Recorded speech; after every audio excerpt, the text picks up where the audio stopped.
मान सम्मान बढ़ता है, क्योंकि एक वोट का मालिक गरीब से गरीब इंसान है।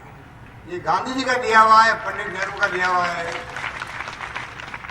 सरदार पटेल का दिया हुआ है, मौलाना आजाद का दिया हुआ है, और आज अम्बेडकर जयंती है, अम्बेडकर साहब का संविधान बनाया हुआ है। 70 साल से इसकी रक्षा करी है। पाकिस्तान में हमारी तरह आजाद हम दोनों मुल्क साथ हुए थे, पाकिस्तान हिंदुस्तान, परंतु पाकिस्तान में बार बार प्रधानमंत्रियों को जेल में डालना, सैनिकों का शासन, प्रधानमंत्री को जुल्फिकार अली भुट्टो को फांसी के फंदे पे चढ़ा दिया। क्या क्या मानी हुआ, इतिहास गवाह है। हमारे मुल्क में सुई नहीं बनती थी आजादी के वक्त में। बिजली क्या होती है, बिजली लोगों को नहीं मालूम था, वहां से हमने शुरुआत करी और वोटों का राज दिया देश को। गरीब हो या अमीर हो,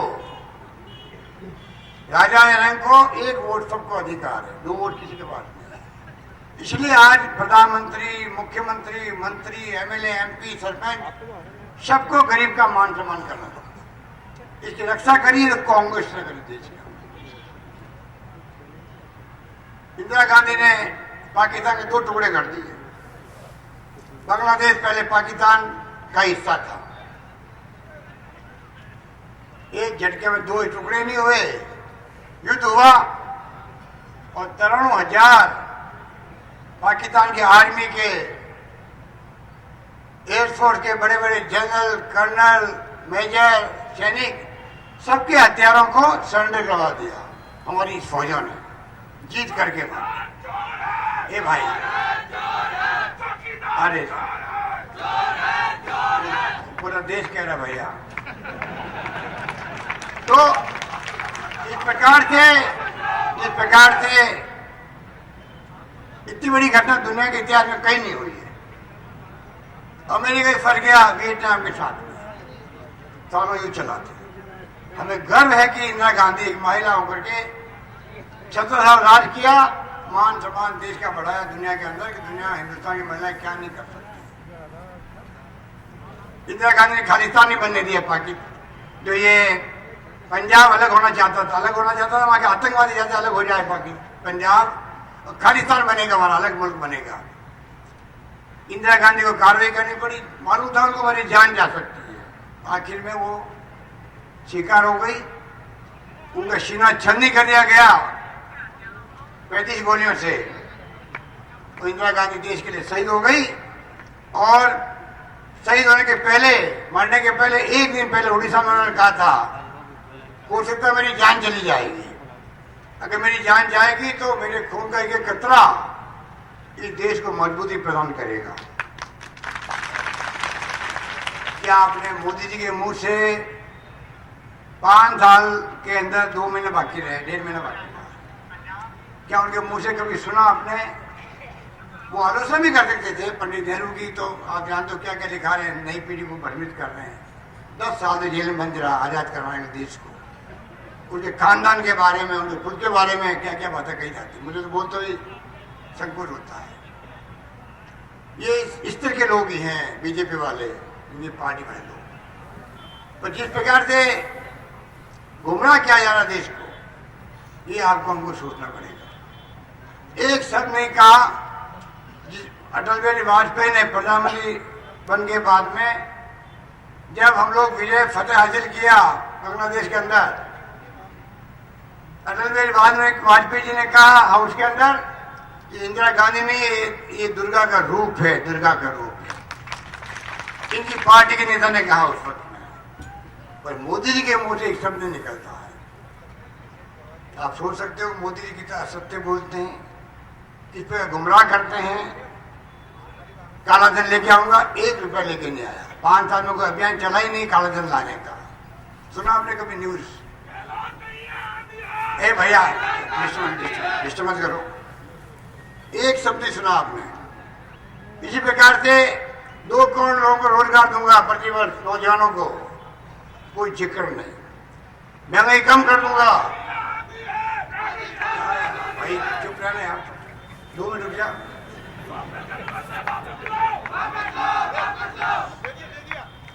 इस प्रकार से जो कुछ भी अब इतने यहाँ मुझे चुका दिया, मैं क्या बोलूँगा, सुन नहीं रहा तू। ए भाई, तो आप कल्पना करो कि नौजवान बड़े जोश है, तो आप कल्पना करो किस प्रकार से एक के बाद एक झूठ बोला गया, जुमले बोले गए। अब उनका पर्दाफाश हो चुका है, देश में घबरा चुके हैं, उनको भ्रम है। अब लोग डर के मारे, भय के मारे बोल नहीं रहे हैं, चाहे व्यापारी हो, उद्यमी हो, आम आदमी हो, वो समझ गया कि झूठ कब तक चलेगा। अरे प्रधानमंत्री किसी पार्टी का नहीं होता है, देश का होता है।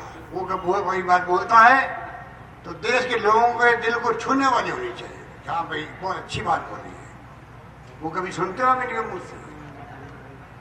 प्रधानमंत्री जी जोर शोर से बोलते हैं, बॉडी लैंग्वेज देखते हैं आप किस प्रकार बोलते हैं, लटके झटके चलते रहते हैं, साथ में चलते नहीं चलते, लटके झटके चलते। इनको फिल्मों में जाना चाहिए था, फिल्मों में जाते तो एक्टिंग करने में बहुत बड़े मास्टर साबित होते हैं, और फिल्मों की तरह ही बोलते हैं। जो फिल्मों में सच्चाई नहीं होती है, ना एक्टर की, ना एक्ट्रेस की, ना खलनायक की, वो खाली वहाँ एक्टिंग करते हैं। तो मोदी जी को चाहिए, इस चुनाव के दरबार आपका है, ऐसे दरबार पूरे देश में लगते हैं, हजारों लगते पर डे, प्रतिदिन। मोदी जी को चाहिए कि राहुल गांधी कहते हैं उनको, भाई आप मुद्दों पर आओ, ये जनता जनार्दन को बताओ भाई हमारी 5 साल की उपलब्धि यही है, वादे हमने किए ये पूरे कर दिए, आगे हम ये करना चाहते हैं। आप अपनी बात कहो, कांग्रेस अपनी बात कहेगी। हमारी कोई दुश्मनी थोड़ी है उनसे, कोई ना मोदी जी से है, ना अमित शाह जी से, ना बीजेपी से, ना आरएसएस से। ये लड़ाई देश में लोकतंत्र में विचारों की होती है, अपने अपने विचार होते हैं, नीति होती जनता के लिए, कार्यक्रम होते हैं, क्या क्या गरीबों के लिए करेंगे, उसके आधार पर लड़ाई लड़ो। ये माई बाप बैठे हुए ये फैसला करेंगे हमें किसको सत्ता सौंपनी है, ये कायदा होता है। मोदी जी वो नहीं कर रहे, मोदी जी राइट लेफ्ट कर रहे हैं। वो मुद्दों से ध्यान भटकाने के लिए कभी राष्ट्रभक्त की बात करते हैं। क्या हम लोग बैठे हुए हैं राष्ट्रभक्त नहीं है हम लोग? क्या हमारे खून के अंदर राष्ट्रभक्ति नहीं है? हिंदू के नाम पे वोट लेना चाहते हैं, क्या हम लोग हिंदू नहीं है? कब तक गुमराह करोगे आप?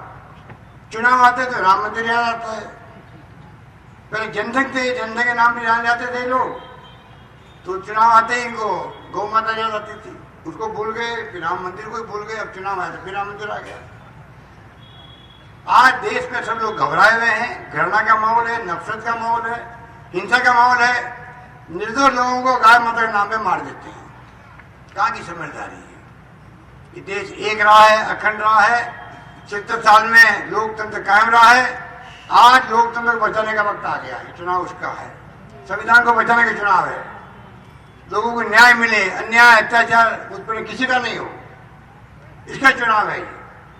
इसलिए मैं आपको इतनी बात करना चाहूंगा कि आपने सरकार सौंपी हमें, हमने कोई कसर नहीं छोड़ी। जो कहा राहुल गांधी ने कहा कर्जे माफ होना चाहिए, सरकार बनती हमने कोऑपरेटिव बैंक के कर्जे माफ कर दिए, भूमि विकास बैंक के कर दिए, नेशनल बैंक के कर्जों की बातचीत चल रही है। चुनाव के बाद में 2 लाख तक के कर्जे हमने कहा है, जो नहीं चुका पा रहे उन सबका कर्जा माफ हो जाएगा। 2 रुपए की बजाय हमने गरीबों के लिए 1 रुपए किलो गेहूं दे रहे हैं हम लोग, 1,14,000 परिवार को देंगे हम लोग। आपको मालूम नहीं होगा, अब आपके यहाँ पानी के बिल नहीं आएंगे, पानी के बिल खत्म कर दिए गए हैं, ये मैं कहना चाहता हूँ। दवाइयाँ पहले 600 देते थे हम लोग, हमारे वक्त में वसुंधरा जी ने थोड़े कमजोर कर दिया स्कीम को। हमारी गवर्नमेंट बनते हमने कहा है 600 के अलावा और दवाएं जोड़ेंगे, और पहले फेज में हमने कहा कि दवाएं बहुत महंगी होती है, किडनी की बीमारी की, हार्ट की बीमारी की, कैंसर की, वो दवाई फ्री मिलेगी राजस्थान के अंदर, ये हमने कर दिया। पेंशन बढ़ा दी, 500 750 कर दिया है, 750 1000 कर दिया प्रति माह, वो अलग फैसला किया है। पंजाब राज्य में शैक्षणिक योग्यता लागू कर दी, एमएलए एमपी बन सकता अनपढ़, पंजाब राज्य में कह दिया अब 10वीं पार करना जरूरी है। तो हमने कहा गलत है, आप कहना 10 साल बाद में कहते भी 10 साल तक आप पढ़ो, वरना फिर आप नहीं खड़े हो पाओगे। समझ में आती बात? हमने उसको खत्म किया है। आर्थिक आधार पर 10% आरक्षण की बात हमने लागू कर दी राजस्थान के अंदर भी। तो तमाम फैसले क्रांतिकारी। 5 साल तक बिजली की दरें नहीं बढ़ेगी राजस्थान के अंदर। 1 लाख बिजली कनेक्शन दे रहे हैं हम कुओं पर। हमारी तरफ से जो वादे किए जा रहे हैं, किए गए, उनको पूरा करने में कमी नहीं छोड़ रहे।